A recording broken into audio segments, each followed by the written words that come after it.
Oh boy, 28 years later. Oh boy, let me fucking tell you. Ooh, this not it, boy. This not it, boy. This not it, boy. At least for me, in my opinion. Anyway, we'll get into the spoiler stuff. Let's get to the synopsis. Okay, so 28 years later, a group of survivors of the rage virus live on a small island. When one of the group leaves the island on a mission into the mainland, he discovers secrets, wonders, and horrors that have mutated not only the infected, but other survivors. That sounds about right. That's one of the many stories they're trying to tell here. Anyway, story, plot, and premise.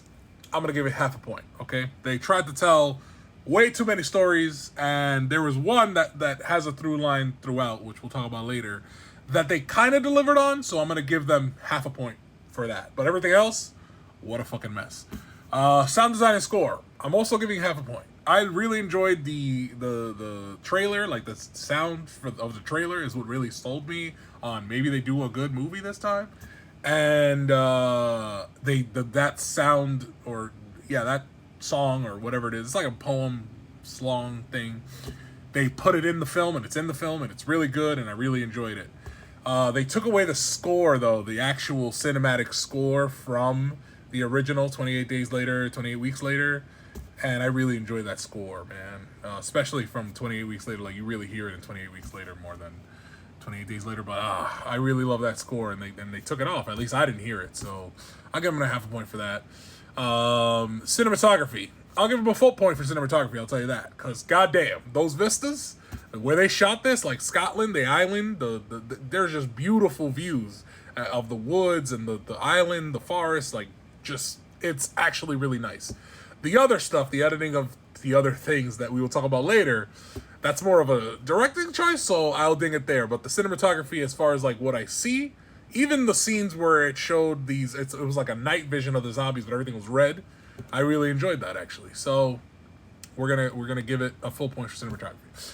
Acting and cast. This might be one of the only other points besides cinematography that gets a full point. Definitely cinematography the acting and the cast is really good.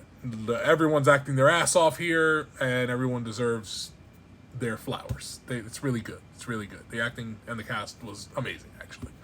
The directing, I'm giving it no points. I'm sorry. I'm sorry. Not even half a point. No, I'm sorry. Danny Boyle, I fuck with. You know what I mean? He made the original 28 Days Later, and I fucking love that movie. It changed the zombie genre.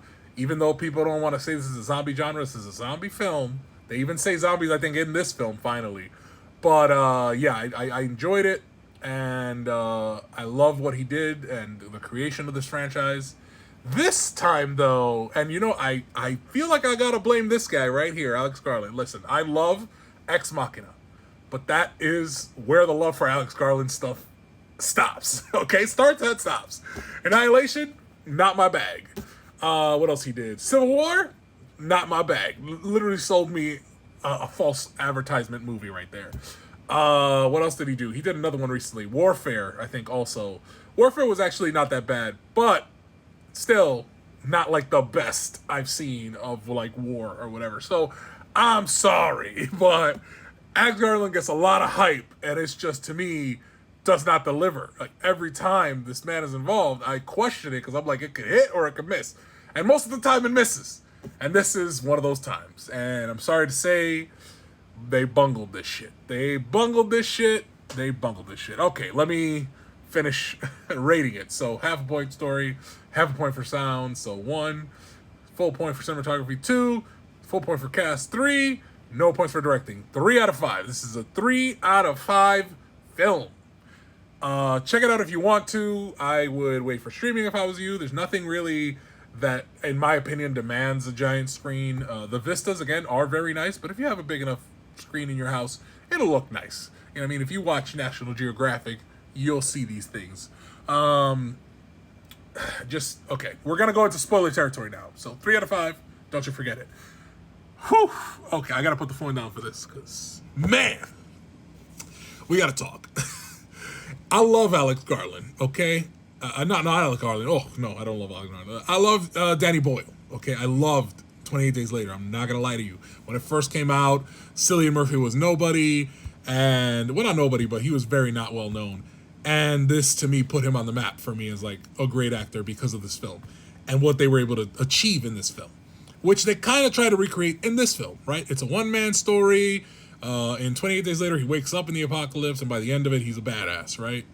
Doesn't know what's going on. All of a sudden, expert. Not all of a sudden. It takes a whole movie, but you get it. In this one, it's coming of age, right? It's a little boy. He grows up very fast, right? He's basically 12. We're told he's 12 or 13. And then his dad is like, here's some trauma, kid. Here's some trauma, kid. And eventually that trauma makes you grow up pretty fast. Now, by the end of the movie, the kid's really good being out in this wilderness where there are zombies, and he's like sort of a badass in it. So there's that, right? That's the through line. That's the story that I could follow. Beginning of this movie, I thought was going to be the whole movie, which is father, right, takes son out, traumatizes him to grow up real quick. Because in the very beginning of the movie, they show this kid that they give him a cross or something like that, and they're like, he has to grow up fast because he saw a room full of his probably friends and family that were all kids get killed right in front of him, and he had to run away. And then watching his dad I think it was his dad, get murdered or whatever. So I thought it was him, the father, in this film. But it wasn't. We don't find that out till later, but it wasn't. So the beginning of this film, I'm thinking, okay, that's him grown up, and he's trying to do the same for his kid, try to traumatize him to grow up fast so that he has to survive in this world. Okay, cool. Yeah, that's not him. Anyway, they abandon the arc of kid finding out that his parent is fallible, that he's, the dad is a liar, he's cheating on the mother, he's lying to the town about what really happened, and lying about him and all that stuff. So he finds his father is fallible. So he's like, you're wrong. You're a wrong person. I don't like you. And then he's like trying to help his mom. His mom is sick. So he's like, we gotta get her help.